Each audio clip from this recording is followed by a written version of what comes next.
জামালপুরের সরিষাবাড়ী উপজেলায় লিচু খেতে গিয়ে গলায় বিচি আটকে ইয়াসিন নামে এক শিশুর মর্মান্তিক মৃত্যু হয়েছে। সোমবার সন্ধ্যায় উপজেলার ৩ নং ডোয়াইল ইউনিয়নের হাটবাড়ি গ্রামে দুর্ঘটনা ঘটে। নিহত ইয়াসিন ওই গ্রামের শাহিন মিয়ার ছেলে।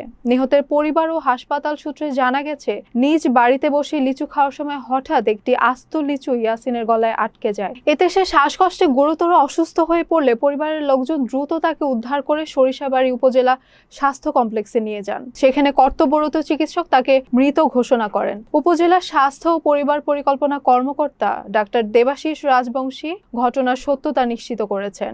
এই অকাল মৃত্যুতে পরিবার ও পুরো এলাকায় শোকের ছায়া নেমে এসেছে।